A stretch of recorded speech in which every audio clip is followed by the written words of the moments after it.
Hola estudiantes, sean muy pero muy bienvenidos a nuestra segunda clase de nuestra serie de lecciones sobre análisis forense de asesinos en serie. Sean todos muy bienvenidos. ¿Cómo están, chicos? Cuéntenme acá en los comentarios si está todo bien, si todo marcha bien por ahí. Y díganme también, ¿todos pudieron estar presentes en la clase de ayer? Me gustaría saber si la pudieron aprovechar. Solo para que yo sepa. Y obviamente quien no estuvo, escriba, yo no estuve, estoy empezando hoy. ¿Sí o no, estudiantes? El profesor aquí ya tiene un tonel de agua para poder seguir el ritmo.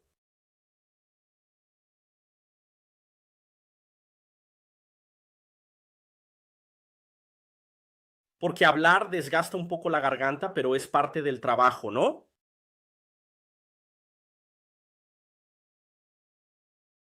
¿Está todo bien con la conexión? Pongan en los comentarios, novatos, si están pudiendo ver bien, si todo está bien, si se escucha claro. Porque a este profe no le gusta hablar solo. Parece que todo está bien con la transmisión, ¿verdad?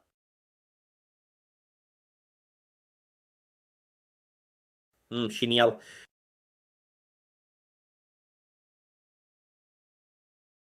Bueno, novatos, en nuestra clase pasada hablamos un poco sobre los tipos de asesinos seriales que existen, ¿no? Hablé en detalle sobre el spree killer, por ejemplo, y también un poco sobre los asesinos seriales que matan, digamos, en comunidad, es decir, por así decirlo, esas muertes en masa.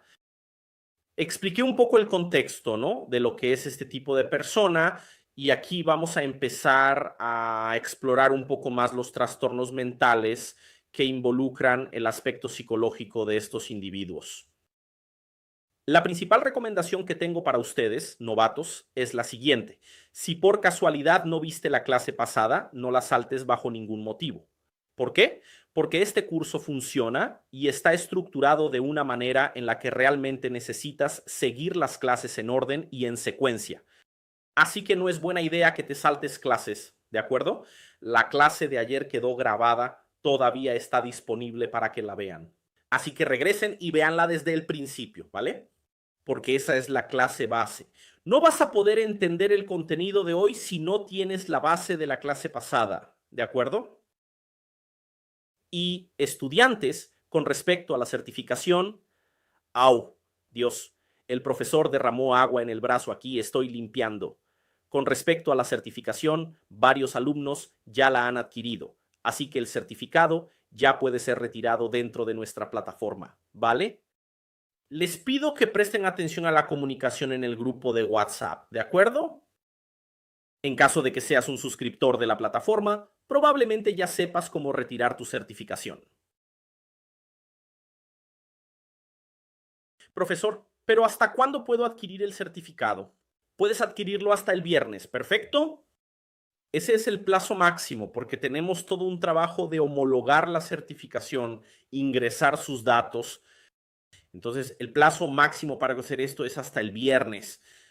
Ah, Rodrigo, ¿puedo comprarlo la semana que viene? No es posible, es hasta el viernes, en el último horario, que es a las 6 de la tarde, 6 u 8 horas, más o menos, de la noche, ¿vale? Así que vamos a dar continuidad a nuestro contenido. Creo que ya llegó todo el mundo que tenía que llegar. Entonces vamos a empezar hablando sobre trastornos mentales y comportamiento criminal. Chicos, existe una idea muy común por ahí de que todo criminal es un enfermo mental y aún más, ¿no? Tendemos a asociar mucho que todo asesino en serie es un loco peligroso. Pero ¿será que eso es verdad? Cuando hablamos de la vida real, chicos, en la práctica, la gran mayoría de las personas con trastornos mentales no cometen crímenes graves. Y al mismo tiempo, tenemos que hacer un contraste aquí. Hay muchos criminales violentos que no tienen ningún diagnóstico psiquiátrico. Así que hay mucha gente que comete actos violentos y no tiene ningún diagnóstico. Entonces, sí, la ciencia forense ya ha derribado ese mito hace tiempo, ¿de acuerdo? Quien explica bien esta confusión, por así decirlo, es un tipo llamado Doctor Antonio de Padua Serafim. Él es un investigador del Instituto de Psiquiatría de la USP. La USP, para quien no lo sepa, es la Universidad de São Paulo, una universidad ubicada aquí en el estado de São Paulo, en Brasil. De hecho, es reconocida en toda América Latina, ¿vale? Entonces, este tipo, Antonio, dice que la sociedad muchas veces simplemente necesita dar una explicación para el mal. Algo que nos permita pensar, esa persona no es como yo. Entonces, nosotros hacemos ese movimiento natural.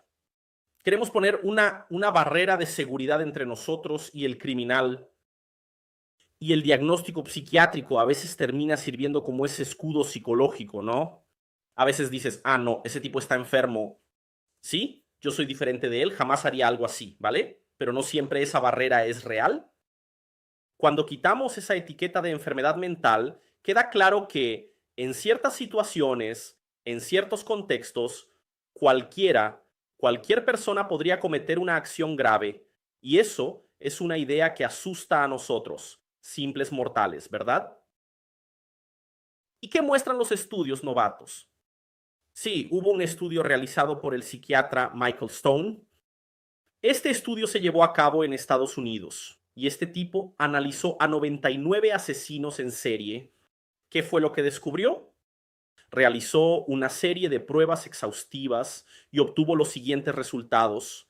El 91% de estos asesinos en serie presentaban rasgos claros de psicopatía. Además, el 81% mostraba trastorno de personalidad antisocial de manera bastante evidente. ¿De acuerdo? Y quiero que quede claro, estamos hablando de la misma muestra, no de grupos diferentes. Es una muestra de 99 personas. De esas 99, el 91%, es decir, aproximadamente 90 individuos, presentaban rasgos claros de psicopatía. Además, el 81%, unos 80 sujetos, tenía diagnóstico de trastorno de personalidad antisocial.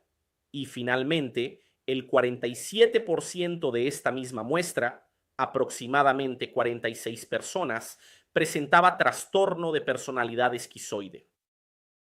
¿Qué es una personalidad esquizoide? Es un perfil de persona que es más aislada, un poco más fría, distante emocionalmente, entonces no logra involucrarse y no permite que otras personas accedan con tanta facilidad a sus pensamientos. ¿De acuerdo? Cuando analizamos este estudio aquí, son personas, son perfiles con desviaciones de comportamiento, sí, pero no necesariamente enfermos mentales en el sentido tradicional. ¿Qué es lo que pensamos cuando hablamos de una persona enferma mentalmente? Pensamos en una persona con esquizofrenia, bipolaridad, una depresión severa. Pero muchos de estos asesinos sabían exactamente lo que estaban haciendo. Estos tipos actuaban con frialdad, actuaban calculando lo que estaban haciendo e incluso tenían una planificación detallada, ¿de acuerdo? Y entonces algunos de ustedes pueden preguntar, Rodrigo, ¿y qué hay de esa tal insania? Bueno, en Brasil y en muchos países aquí de América Latina, Argentina, Bolivia, Uruguay, en fin, hay varios, ¿no? En muchos países, el término insania no es un término médico, sino jurídico, ¿de acuerdo? Sirve para responder a una pregunta muy importante en un tribunal. ¿Qué es lo que va a preguntar el juez? Él va a decir algo así. ¿La persona tenía o no tenía capacidad de entender lo que estaba haciendo en el momento del crimen? Entonces, es un contexto totalmente jurídico, ¿de acuerdo? Si esa persona no entendía lo que estaba haciendo, entonces sí, por causa de una enfermedad mental grave, por ejemplo, puede ser considerada inimputable. Vaya, Rodrigo, ¿qué significa inimputable? Es una persona que no puede ser juzgada como una persona común. Pero esto aquí es muy raro, novatos. La mayoría de los criminales violentos entiende perfectamente sus acciones, incluso si tienen rasgos de personalidad desviados. ¿De acuerdo? Y ahora vamos a hablar sobre los trastornos de la personalidad. Es cuando la forma de ser de la persona, ¿no? Esa manera de ser se convierte en un problema. Solemos pensar que cada persona tiene su propia manera de ser, ¿verdad? Hay personas que son más tranquilas, más relajadas, hay personas más impulsivas, hay personas que son más cerradas emocionalmente, hay otras que ya son más emotivas, pero a veces esa forma de ser termina sobrepasando los límites y empieza a causar sufrimiento emocional, empieza a causar problemas en las relaciones e incluso graves dificultades en la vida del individuo, de la persona, ¿no? Y es ahí donde entramos en el campo de los trastornos de la personalidad.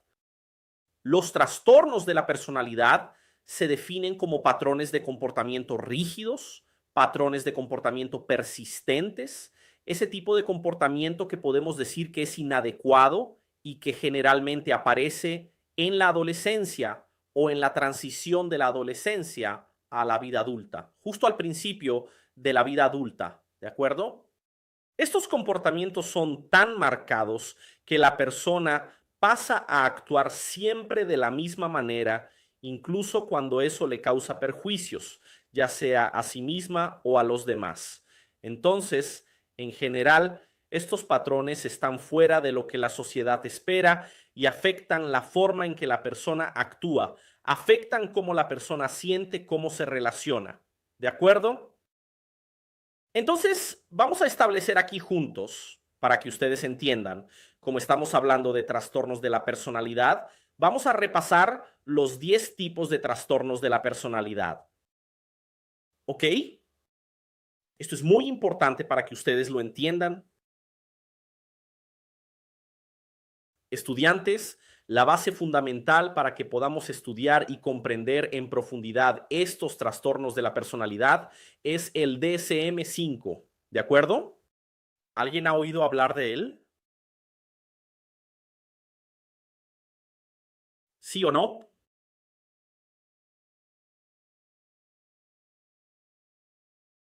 Estoy esperando que respondan. Póngalo en los comentarios. ¿Alguien ha oído hablar del DSM-5?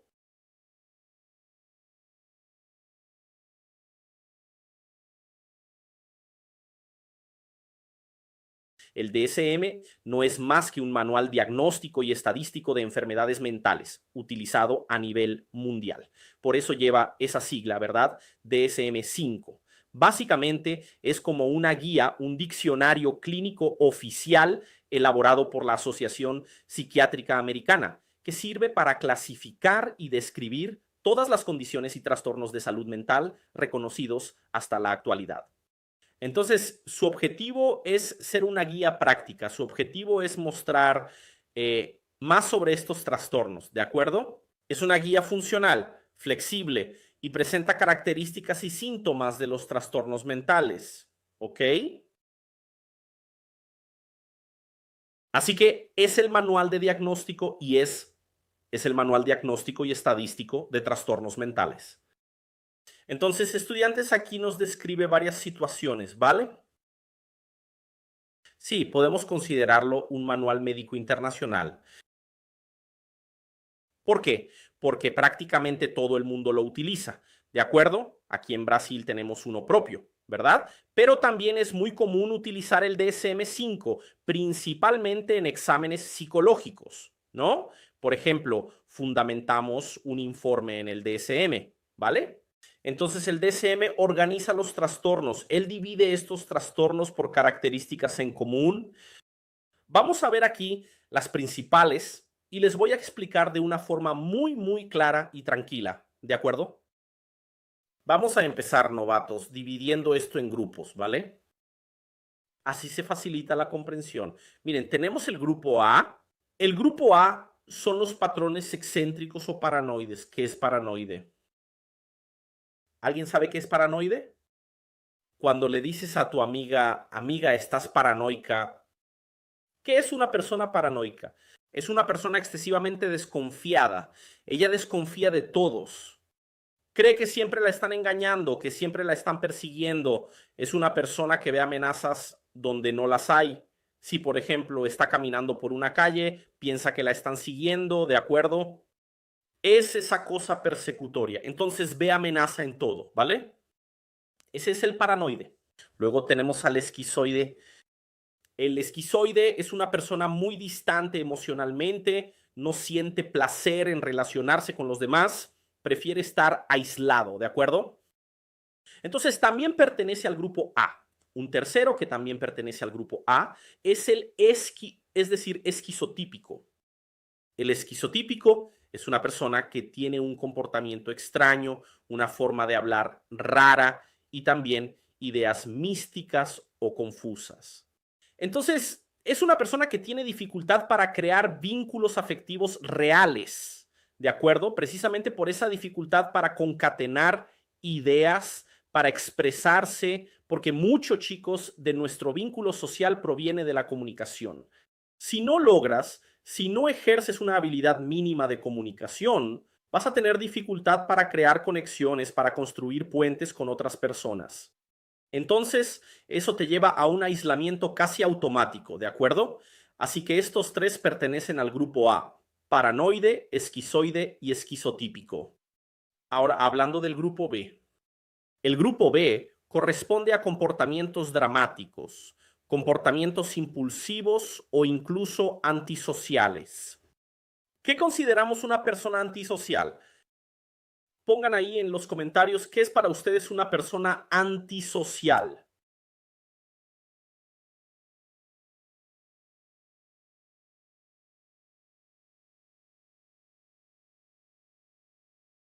Una persona antisocial es alguien que ignora las normas sociales, que miente con frecuencia y que no siente culpa. Apuesto a que no lo sabían, ¿verdad? No siente culpa ni empatía, suele manipular a los demás y cometer actos crueles. Es común, incluso, en criminales violentos. Son criminales antisociales. Mucha gente usa esa palabra, ¿verdad? Ah, eres antisocial. Sí, cuando quieren decir que la persona no le gusta estar entre otras personas, pero en realidad el antisocial no tiene nada que ver con eso, ¿no? Él es una persona muy manipuladora. Esto, estudiantes, está descrito en la literatura. El profesor aquí no está sacando esto de la nada, ¿de acuerdo? Solo para traerles un dato interesante, soy estudiante de psicología, ¿vale? Así que todo el contenido que estoy impartiendo en este curso de análisis forense de asesinos seriales son contenidos que tienen fundamento científico, así que el profesor no se lo ha inventado, ¿de acuerdo? Esto está en la literatura, en la psicología, así que nada de lo que está aquí es inventado, ¿vale? Ah, pero yo conozco a una persona que es antisocial y no es así, no miente, no tiene eso de manipular. Entonces, no sabes el significado de antisocial, lo estás atribuyendo, ¿cierto? Una definición a una persona que no es compatible con ella, ¿vale? Puede ser una persona un poco más reservada, pero no es antisocial, son cosas diferentes. Bien, aquí tenemos otro trastorno que es el borderline, ¿vale? Que también pertenece al grupo B. El borderline es una persona que vive en extremos emocionales. Es una persona que tiene miedo al abandono, es una persona que cambia de humor rápidamente, es una persona impulsiva, es una persona que se autolesiona o incluso amenaza con suicidarse, ¿vale? Entonces, esas son características del borderline, ¿de acuerdo? Aquí tenemos otra categoría que también pertenece a este grupo B de comportamientos dramáticos, impulsivos, antisociales, que es el individuo histriónico. ¿Qué es una persona histriónica? De hecho, esta palabra se usa muy poco, ¿verdad? Una persona histriónica es alguien que exagera en los gestos, exagera en el tono de voz, en la ropa, siempre quiere ser el centro de atención, incluso si tiene que inventar algo. Eso es una persona histriónica, ¿de acuerdo? También tenemos al clásico y famoso narcisista, que es una persona que se cree superior, que quiere ser admirada todo el tiempo, no acepta críticas, carece mucho de empatía y actúa de manera arrogante. Así que eso es una persona narcisista. Y aquí también tenemos el grupo C, que ya está relacionado con personas muy ansiosas o controladoras, ¿vale? Aquí tenemos al evitativo, que también puede ser conocido como esquivo.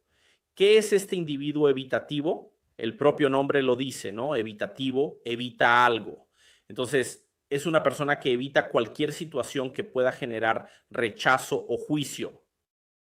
Es una persona que tiene miedo de no ser aceptada, incluso sin un motivo real, Bueno, tenemos a la persona dependiente, que es alguien que no puede tomar decisiones por sí misma, necesita la aprobación de los demás todo el tiempo y es una persona que tiene pavor de quedarse sola. Y por último, también perteneciente al grupo C, tenemos a las personas ansiosas y controladoras, el obsesivo compulsivo. ¿Qué es una persona obsesivo compulsiva, chicos?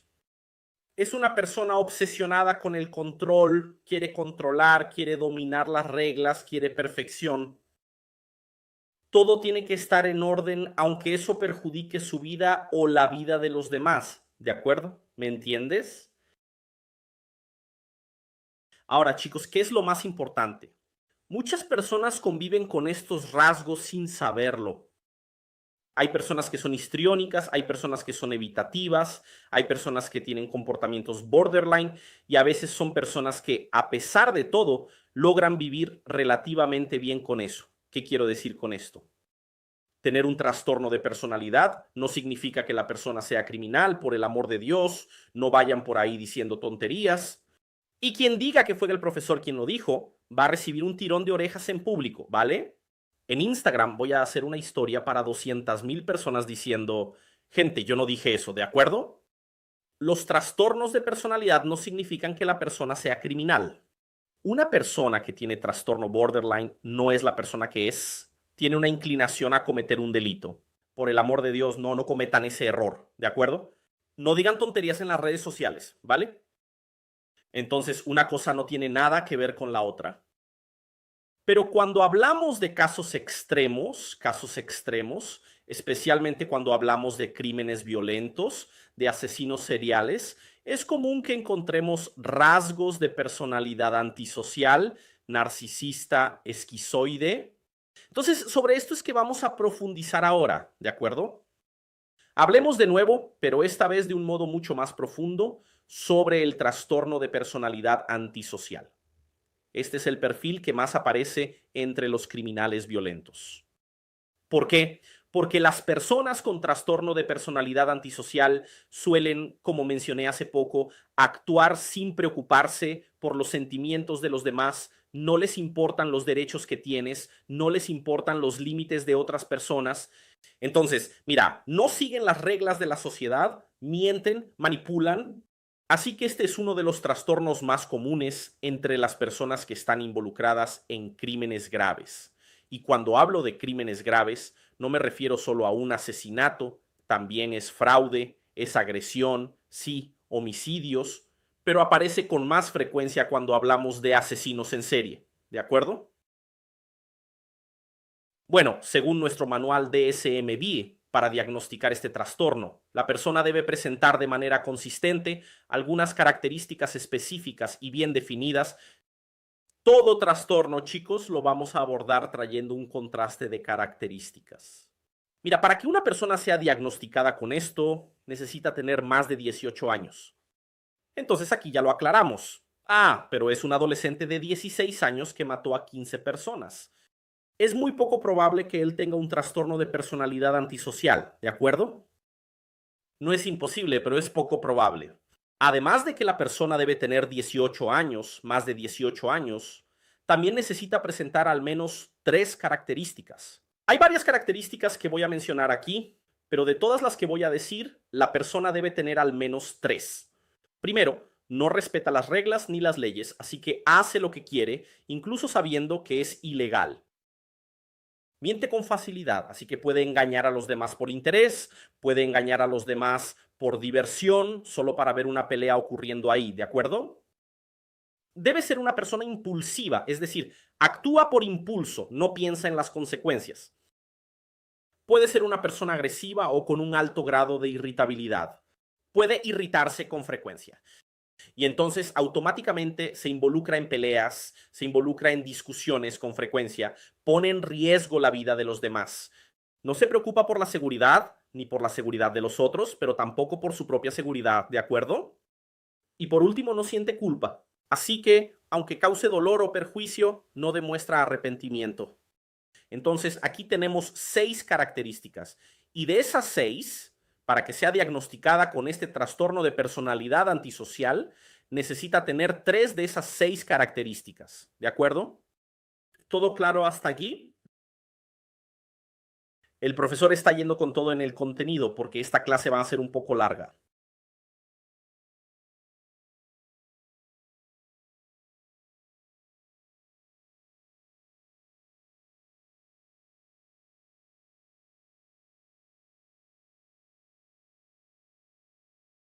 Parece que está todo en orden, ¿verdad? Estudiantes, recuerden que voy a enviar el material en PDF. Obviamente, si lo estás viendo dentro de la plataforma, el material ya está disponible en el área de archivos para que lo descargues. Pero si estás dentro del grupo de WhatsApp, debes saber que enviaré el material allí. Ahora vamos a hablar en detalle de las diferencias que existen entre este trastorno y otros trastornos de la personalidad para que puedan entender cómo se manifiestan, en qué se diferencian y por qué es tan importante hacer un diagnóstico preciso. Este trastorno antisocial puede confundirse con otros trastornos. Vamos a dar un ejemplo aquí. Puede ser confundido con el narcisista. ¿Por qué? Porque en el narcisista también falta empatía, solo que el enfoque del narcisista es otro. Su objetivo es ser admirado, quiere sentirse superior a las demás personas. Y también puede ser confundido con la persona histriónica. La persona histriónica es aquella, como ya mencioné, que manipula a los demás para llamar la atención, para ser el centro de las miradas. Solo que la cuestión es que la persona antisocial está enfocada en obtener ganancias materiales, en el control, en el placer personal. Puede ser también en la dominación. Y entonces el antisocial no le importan las consecuencias ni el sufrimiento que causa. ¿Está claro? Y sí, una persona puede tener más de un trastorno de la personalidad al mismo tiempo. Es algo totalmente posible. Entonces, siempre tenemos que estar atentos, especialmente los profesionales de la psicología y la psiquiatría, a las características. Así, para poder identificar si es un trastorno, si son 2, si son 3. También existen algunos trastornos que, si tienes uno, automáticamente no puedes tener el otro. Eso también existe. Bien, ahora vamos a hablar de la psicopatía. El famoso psicópata, que es el perfil más temido por la sociedad, ¿verdad? Pero al mismo tiempo es uno de los más incomprendidos y mal interpretados que existen. La palabra psicópata hoy en día se ha banalizado un poco, especialmente aquí en Brasil. No sé cómo será en otros países de América Latina, pero se ha vuelto casi una rutina en nuestro día a día. La palabra psicópata aparece en películas, aparece en reportajes, hay muchos memes sobre personas manipuladoras, pero el verdadero significado de la psicopatía, esa definición profunda, real, de verdad, va mucho más allá de eso. No todo psicópata es un criminal, ni todos los psicópatas son asesinos. Por eso es fundamental que hablemos sobre esto y entendamos bien qué es realmente la psicopatía, cómo se manifiesta y por qué no siempre está asociada directamente con el crimen o con la violencia física. Tenemos a una persona muy relevante que es un psicólogo criminal, de hecho que se llama Robert Hare, y él fue uno de los mayores especialistas en este tema de la psicopatía. Los psicópatas son depredadores sociales. Pensemos, por ejemplo, en un león. Un león es un depredador porque vive cazando. Siempre está al acecho, observando, esperando el momento perfecto para atacar. Exactamente así funciona un psicópata. Está todo el tiempo manipulando personas y situaciones a su favor para alcanzar sus propios objetivos. Por eso decimos que los psicópatas son depredadores sociales, porque manipulan, mienten, hacen lo que quieran para alcanzar sus objetivos. Pero no sienten ningún remordimiento, no sienten ninguna culpa, ¿de acuerdo? Entonces, el psicópata es una persona muy articulada. Solemos asociar la psicopatía con una inestabilidad psicológica, pero no es así como funciona, ¿de acuerdo? No es una regla. De hecho, ni siquiera se trata de que no sea una regla, es que eso prácticamente no se ve. No es común encontrar un psicópata que tenga fluctuaciones emocionales o inestabilidad psicológica. Al contrario, la persona con este trastorno sabe perfectamente cómo mostrarse como alguien encantador, carismático y seguro. sabe cómo impresionarte, habla bien, sabe cómo encantarte, pero también sabe cómo destruirte. Puede destruirte emocionalmente, financieramente y físicamente, ¿de acuerdo? Y aquí necesitamos hacer una comparación psicópata y antisocial. ¿Saben decirme cuál es la diferencia? ¿Alguien sabe? ¿Cuál es la diferencia ahí entre psicópata y antisocial? ¿Será que es lo mismo? No exactamente. La psicopatía no aparece como un diagnóstico oficial en los manuales médicos, como por ejemplo el DSM-5 del que hablé, que existe en Estados Unidos y sirve como base para prácticamente toda la comunidad académica de psicología del mundo. Ellos son una referencia indiscutible en este tema. Lo que tenemos en el DSM es el trastorno de personalidad antisocial, que comparte muchas características esenciales con la psicopatía. Pero acá es fundamental aclarar algo muy importante para no generar confusiones. No todo antisocial es un psicópata. No lo es. La psicopatía se considera una forma más grave, más profunda de este tipo de personalidad. Entonces, la persona tiene una frialdad emocional, una manipulación calculada, placer en dominar o engañar a los demás. Estas son marcas típicas de la psicopatía. Pero además de eso, hay otras características muy comunes en estos perfiles. Una de ellas es la mentira patológica. La persona miente de forma compulsiva, constante, incluso cuando no hay ninguna necesidad real de hacerlo. Es algo patológico, es parte del trastorno. Muestra falta de respeto por las normas sociales. Hay algo que recordé aquí y que es muy importante. Generalmente tiene un historial de delincuencia desde temprana edad, así que está metiéndose en problemas, cometiendo pequeños delitos desde joven, ¿de acuerdo? Y por último, tiene dificultad para asumir responsabilidades. Así que estos rasgos que les mencioné aquí normalmente aparecen en la infancia o en la adolescencia, pero estos rasgos permanecen a lo largo de la vida, no son fases. No es algo así como, está rebelde ahora y luego va a cambiar. No, va a seguir siendo así para siempre, ¿de acuerdo? Son patrones de personalidad, no es una fase que va a evolucionar hacia otra cosa. Y ahora, chicos, necesitamos hablar sobre el término sociópata. Hoy en día usamos más los conceptos de psicópata primario y psicópata secundario, ya que son términos que definen mucho mejor las diferencias en el comportamiento y en la estructura de personalidad de estos individuos. Entonces tenemos esta distinción, esta diferencia entre los dos perfiles dentro de la psicopatía. Así que el término sociópata ya no se utiliza. ¿De acuerdo? Entonces, es un psicópata primario y secundario. ¿Qué es el psicópata primario? De nuevo, es esa persona fría, calculadora, que no tiene ansiedad alguna, no siente culpa. Entonces, este psicópata primario es una persona mucho más peligrosa. ¿Por qué? Porque puede convertirse en un asesino, puede convertirse en un abusador, puede convertirse en un explotador violento. Así que esta persona es mucho más convencida de sus propias ideas, creencias y decisiones. Ahora, el psicópata secundario es una persona que ya presenta más impulsividad, más ansiedad y menos capacidad de control emocional. Es alguien que puede violar reglas constantemente, pero su motivación principal tiende a ser el lucro, el estatus y el poder. Suele estar involucrado en fraudes, corrupción, chantajes, extorsión y todo tipo de manipulaciones. Ejercen liderazgos abusivos, tóxicos y extremadamente dañinos. Y eso puede suceder dentro de una secta, pero también esta persona puede estar perfectamente instalada dentro de una empresa, de un ambiente corporativo o incluso en cargos importantes de una multinacional. Cuando hablo aquí del psicópata secundario, me viene mucho a la cabeza algunos perfiles de políticos, hablando de Brasil, obviamente. Entonces puedo trazar, esto es solo mi imaginación, ¿de acuerdo, gente? Así que el profesor está teniendo un momento más relajado aquí con ustedes.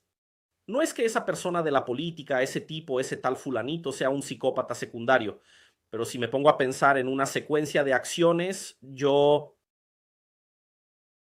puedo decir que la persona tiene varias características muy marcadas. Tiene esa impulsividad, pero también ansiedad constante. Además, tiende a la corrupción y siempre está enfocada en conseguir dinero, estatus y poder, que para ella tienen exactamente el mismo valor y prioridad. Son los motores que guían su comportamiento. En fin, es el eje central de su vida. Vamos a hablar aquí, estudiantes, sobre los psicópatas del mundo. Hay estudios, gente que estiman. ¿Qué es una estimación? Es lo que creemos que hay más o menos, ¿de acuerdo? Del 2% al 3% de la población mundial presenta rasgos psicopáticos de manera bastante consistente. ¿No es una locura eso? Entonces estamos hablando de mucha gente, ¿verdad? Estamos hablando de una legión de personas. ¿Ya lo has pensado? El 3% de la población mundial. Pero la mayoría de estas personas no es violenta. Sin embargo, la psicopatía está presente en más de la mitad de los crímenes violentos. Según nuestro propio profesional, nuestro experto en el tema, fue él quien llevó adelante este trabajo tan relevante e interesante. Acabo de decir su nombre y ya el profe lo olvidó. ¡Ay, Dios mío! En fin, según nuestro propio científico social, Henry, cuando analizamos este dato con más atención y profundidad, entendemos mucho mejor por qué una cantidad tan significativa de asesinos seriales presentan rasgos psicopáticos tan evidentes, recurrentes y consistentes. Son personas que no se apegan a vínculos, ven a los demás como objetos. Entonces, para ellos matar puede ser solo un medio de placer, de poder, de control, ¿vale? Así que la psicopatía es un trastorno de personalidad profundo, no se cura con medicación. Esto es una duda que mucha gente tiene, ¿no? ¿Será que se puede curar a un psicópata? ¿Será que se le puede reintegrar socialmente? Entonces, no tiene cura. No hay manera de dar consejos a esa persona. La mayoría simplemente no siente nada, como la mayoría de las otras personas sienten, ¿verdad? No hay remordimiento ahí. Y cuando esa frialdad se junta con oportunidades, con impulsos violentos, ahí está el resultado. Ya sabemos cuál es, ¿no? Son eventos catastróficos e impactantes. La persona deja una marca profunda y duradera en la sociedad, ¿verdad? ¿Todo bien hasta aquí, novatos? Entonces ya desglosamos la psicopatía.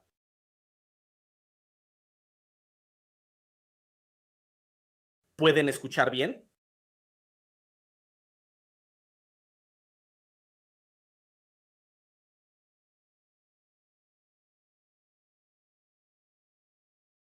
Genial. Vamos allá. ¿Alguien aquí ya ha oído hablar de la psicosis? A veces el profe tiene que hacer una pausa para chequear si la transmisión sigue en verde, ¿ok? Porque acá me muestra todo el tiempo la calidad de la conexión. Y a veces, sinceramente, me da miedo que se congele, que se corte o que pase algo raro.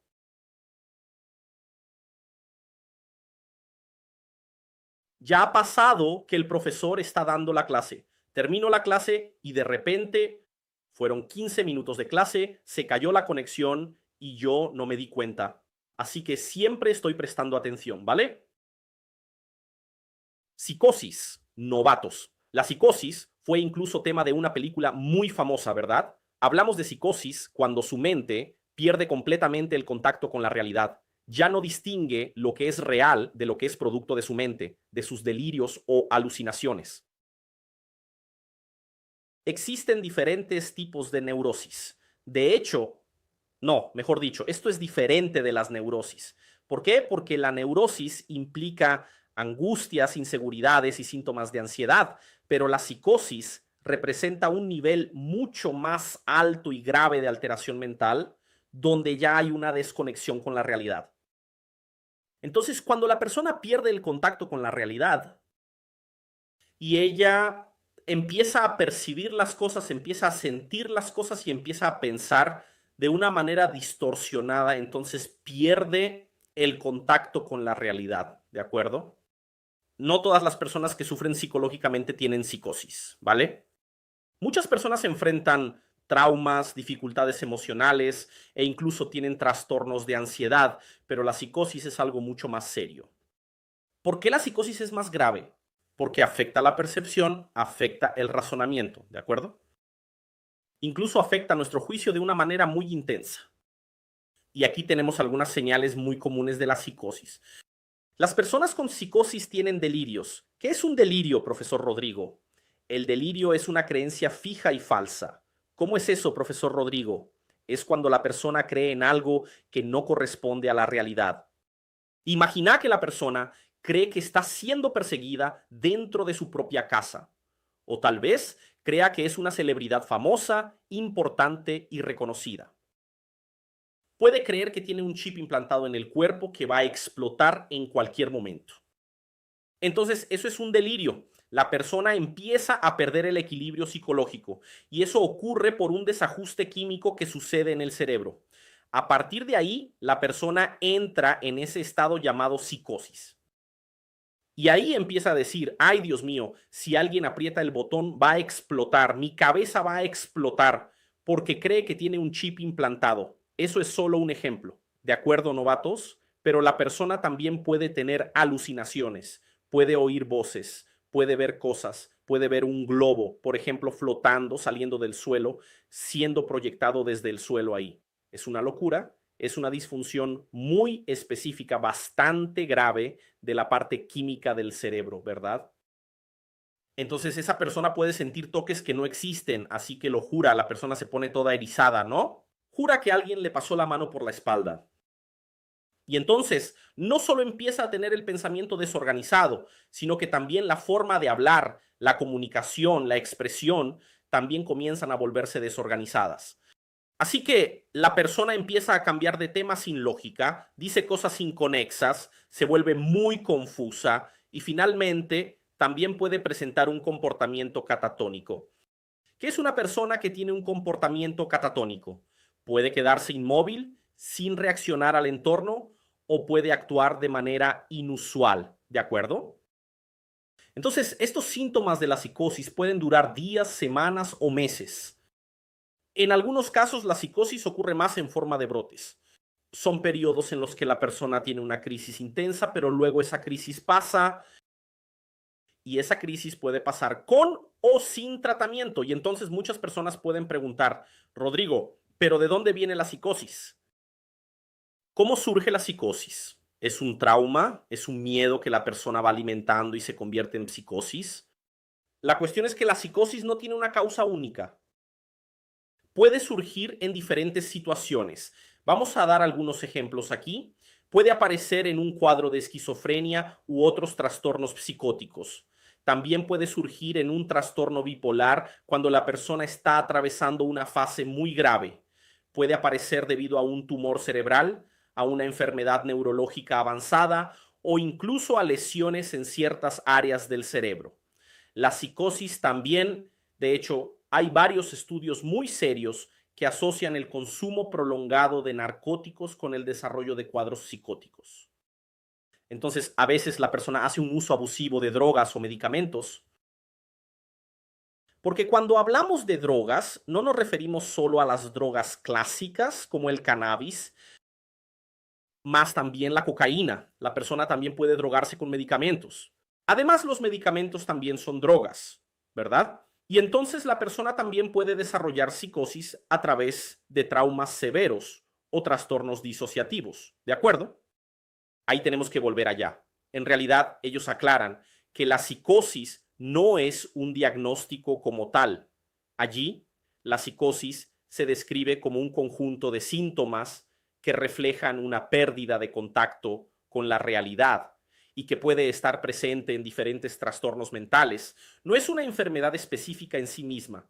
La psicosis es una enfermedad aislada. No, es un conjunto de síntomas. En otras palabras, la persona es psicótica. Solo que lo que causó eso puede variar.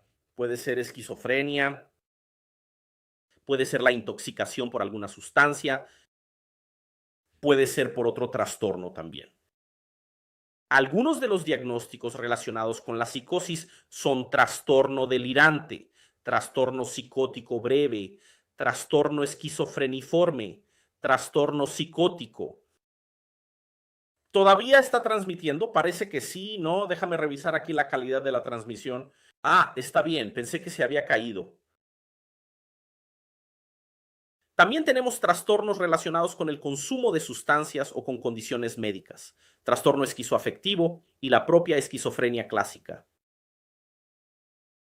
Y entonces, novatos, necesitamos volver a hablar de los delirios, que justamente los delirios son creencias fijas que la persona no abandona, incluso cuando son claramente falsas. Di aquí un ejemplo de delirios persecutorios en los que la persona cree que está siendo vigilada, cree que la están siguiendo, pero también hay un trastorno. Claro que no es gracioso para quien lo vive, pero para quien lo ve desde fuera puede tener sí algún nivel de gracia, porque pensamos que la persona está bromeando. Uno de esos delirios es el delirio de grandeza. La persona cree que es una figura divina, poderosa y sagrada, o que tiene poderes especiales, sobrenaturales o fuera de lo común. El profesor aquí se está riendo, porque tenemos una figura en Brasil. Probablemente quienes viven en países de América Latina no la conocerán. Tenemos una figura que prácticamente puedo decir que tiene esa pequeña creencia de grandeza constante y sostenida, muy marcada en su discurso, que es un tipo bastante conocido, que se llama Henri Cristo. Henri Cristo dice, afirma, repite y sostiene constantemente, declara Jesús. Él dice, yo soy Jesús, vine para dar la salvación a la humanidad. Y es muy gracioso porque es bastante claro que él tiene ese delirio, esa creencia fija de grandeza. Él realmente cree que es Jesús. Él cree que él es una figura divina. Este tipo, él ya ha sido declarado por sí mismo como el propio Jesucristo.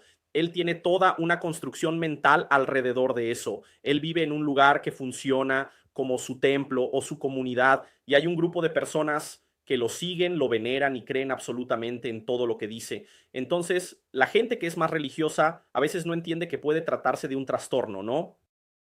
La gente piensa que él es el anticristo, el falso profeta.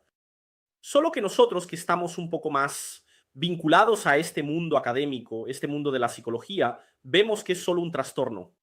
El tipo se va un poco en sus ideas, pero de alguna manera creó una secta. ¿Será que puedo encontrar eso en internet ahora? Henry Cristo. Vamos a buscar aquí. Mira eso. Henry Cristo, más conocido como tal, es un místico brasileño que afirma ser la reencarnación de Jesús. Nació en Santa Catarina y se mudó a Curitiba en los años 60 y se hizo famoso como el astrólogo Luri de Nostradamus, llegando a participar en una campaña publicitaria de gran circulación. Así que busquen ahí a nuestro ilustre Henry Cristo. Eso realmente, él se viste igual Jesús, gente. Es una locura. Estuvo en algunos podcasts. Hoy en día tiene 77 años. Bueno, 70 y pocos años aquí. Nació en 1948, ¿no?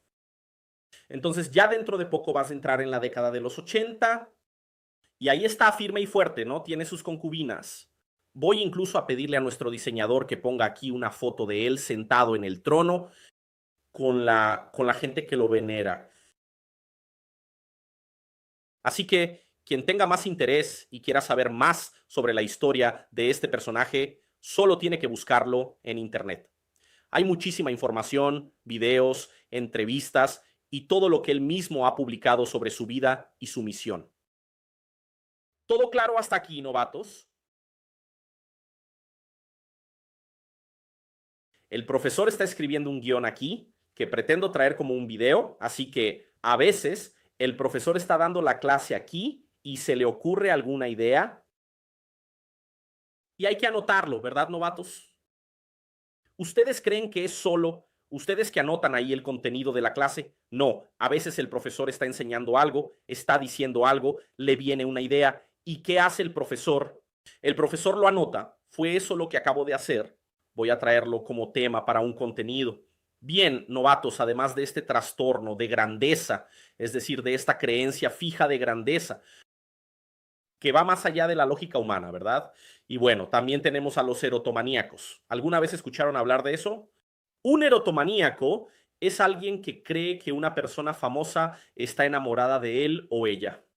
Hemos tenido algunos casos de personas que persiguieron a actrices famosas, ¿no? No voy a poder recordar exactamente porque habría que hacer una investigación razonable, ¿verdad? Pero seguramente algunos de ustedes deben saber que sí existen personas que tienen este trastorno erotomaníaco. Entonces cree que, no sé, Sharon Stone está enamorada de él, ¿verdad? Que Brad Pitt está enamorado. Entonces, y en realidad no es cierto. Y ahí incluso empieza a perseguir a esa celebridad, ¿no? También están los nihilistas. Ellos creen firmemente que el mundo se va a acabar, pero también pueden llegar a creer que ya están muertos o que dejaron de existir, ¿verdad? Están los somáticos, que creen que hay algo mal en su cuerpo sin ninguna razón médica, ¿de acuerdo? Entonces, todo esto que les conté aquí son cosas que están completamente fuera de la realidad, ¿verdad? Y pueden ser extrañas o no extrañas. Lo no extraño es aquello que es posible, pero improbable, ¿de acuerdo? Y lo extraño es algo completamente fuera de la realidad, como el caso de nuestro ilustre Inri Cristo, ¿vale? Bueno, novatos, no podemos dejar de hablar de las alucinaciones. Las alucinaciones engañan a nuestros sentidos, ¿verdad? Sí, son experiencias reales para quien las está viviendo y es muy loco hablar de alucinaciones. ¿Por qué? Porque la alucinación, novatos, afecta nuestro cerebro de tal manera que realmente quedas completamente alterado, completamente inmerso en esa experiencia. La persona, aunque no tenga ningún estímulo externo, puede oír voces, puede ver imágenes, puede ver sombras, puede percibir olores, puede tener sensaciones táctiles, es decir, sensaciones en el cuerpo, ¿no? Como si de repente alguien le estuviera clavando un cuchillo. Sí, esa persona puede tener una sensación de degustación. No es degustación, es una sensación de gustación. O sea, siente sabores, ¿vale? Y eso ocurre ¿por qué? Porque la persona tiene el comportamiento motor alterado. La persona puede presentar, sí, una agitación intensa, ¿de acuerdo? Puede quedarse en un estado casi congelado, que conocemos como catatonía. Puede quedarse con la mirada fija, sin expresión. Entonces, siempre está asociado a las alucinaciones, ¿no? A esas experiencias muy realistas para quien las está viviendo, ¿vale? ¿Qué dice la ciencia, estudiantes, sobre la famosa psicosis? La ciencia dice que, según los expertos, las personas con psicosis no son más propensas al crimen. De hecho, hay un estudio del FBI, ¿verdad? El FBI dice que cuando hay involucramiento, normalmente el crimen es desorganizado y el autor, ese individuo que cometió el crimen, es arrestado rápidamente. ¿Por qué? Porque una persona que está en un estado de psicosis no entiende bien lo que está haciendo y la cuestión es que ni siquiera intenta ocultar lo que está haciendo, ¿de acuerdo? Por eso, siempre necesitamos evaluar caso por caso y ahí tienes que respetar el historial, la cultura y el contexto de cada persona. ¿Por qué? Porque no toda alucinación es una señal de trastorno. Vamos a dar un ejemplo aquí. Por ejemplo, quien consume ayahuasca, ¿verdad? Ayahuasca, para quien no lo sepa, aquí en Brasil es muy famosa, pero creo que en América Latina también lo es. La persona toma un té, ¿cierto? Que es un té alucinógeno y sí, puede entrar en ese estado de alucinación. ¿Y eso a qué se debe? ¿Se debe a la persona, es decir, a un trastorno? No, está participando en un ritual religioso. El ayahuasca es un ritual religioso. Puede escuchar voces y eso puede ser algo común, es decir, culturalmente aceptado dentro de esa religión, ¿de acuerdo? Entonces, no es porque la persona esté en alucinación que eso sea una señal de trastorno. A veces ella puede estar induciendo ese estado, ¿de acuerdo? Aunque hablando de la ayahuasca, que es una información que no va a estar en la diapositiva para ustedes, ya tenemos algunos estudios que sí asocian el uso de la ayahuasca con la posibilidad de que la persona pierda la razón para siempre, ¿verdad? Tuvimos un caso que tuvo mucha repercusión en Brasil, tampoco voy a recordar el nombre del joven, pero su padre hace un trabajo en las redes sociales hablando con los jóvenes, ¿no? No usen ayahuasca, no tomen ese té, no lo consagren, ¿de acuerdo? Porque ellos dicen así, No consagren ese té, porque su hijo lo tomó y entonces su mente se perdió para siempre, ¿verdad? También tuvimos un caso bastante conocido, si no me falla la memoria, un miembro de la banda Pink Floyd que consumió té de cinta y a partir de ahí nunca volvió a ser el mismo. Para quien no sepa qué es el té de cinta, no, las personas mayores lo conocen, ¿verdad? La gente de la década de los 80, de los 90, que yo también soy de esa época, pues es esa cinta de casete, ¿no? Que también hay cinta de películas, ¿no? Y entonces tiene una sustancia química. ¿Qué hacía la gente? La gente preparaba un té con esa cosa, la dejaba en remojo, entonces toda la química de esa cinta pasaba al agua, la gente le echaba unas hierbitas ahí, se lo tomaba, lo bebía, y hubo un miembro de la banda Pink Floyd que se volvió loco para siempre, ¿no? Enloqueció. Su mente fue destruida, se le derritió el cerebro. No es que se derritiera en el sentido literal, ¿no? Entró en un estado de trance y nunca más volvió, ¿vale? Entonces, sí, es completamente posible. De hecho, la psicología hoy en día se dedica a estudiar cómo esta situación de los psicoactivos entra en conflicto con el cerebro. Hay personas que no tienen tolerancia para soportar toda esa carga química y entonces la persona puede simplemente entrar en un estado y quedar medio vegetativa, ¿vale? Entonces, todo eso está vinculado a la parte psicológica, ¿de acuerdo? ¿Todo claro hasta aquí, novatos? La clase no está muy difícil, ¿verdad? Novatos, iba a empezar a hablar sobre los trastornos parafílicos, ¿vale? Y también íbamos a entrar en el TDI, que son las múltiples personalidades. Incluso comenté en la clase pasada que iba a hablar de eso hoy, ¿verdad? Sobre el trastorno disociativo de identidad. Sí, hasta di un ejemplo del filme Fragmentado. ¿Recuerdan? En el que está el personaje Kevin, que tiene 23 personalidades y va transitando entre esas personalidades. Y ese contenido lo voy a traer en nuestra próxima clase porque el tiempo aquí ya se acabó, ¿verdad? Entonces será tema para nuestra próxima clase y ahí también vamos a explorar otros contextos de la cuestión psicológica. Creo que pudimos hablar de bastantes cosas, ¿no? Hablamos de varios trastornos, varias cuestiones sobre estas inestabilidades emocionales. Así que continuaremos en la próxima clase, o sea, mañana, ¿de acuerdo? A la misma hora. Así que cuento con todos ustedes mañana, miércoles, para que podamos continuar con este contenido. Y recordándote que si aún no has adquirido tu certificación de 20 horas de mi institución que está reconocida por el MEC, debes saber que todavía tienes esa oportunidad y el plazo se está acabando. Si lo dejas para última hora, ya sabes lo que va a pasar, ¿verdad? No vas a poder emitir tu certificación porque hay muchas cosas compitiendo por tu atención, ¿verdad? Está el grupo de WhatsApp de amigos que están organizando una cerveza, están las amigas que están quedando para un café. Así que hay muchas cosas compitiendo por la atención del profesor y si realmente estás convencido de obtener tu certificación, debes saber que estarás enriqueciendo tu currículum y solo tienes que ganar, ¿vale? Podría estar invitándote a tomar una cerveza, podría estar invitándote a ir a una fiesta, pero no, estoy aquí dedicando mi tiempo para traerte un aprendizaje que solo va a sumar en tu vida, ¿de acuerdo? Entonces, eso es todo, novatos. Cuento con todos ustedes mañana, miércoles, para nuestra próxima clase a la misma hora. Un fuerte abrazo y hasta mañana.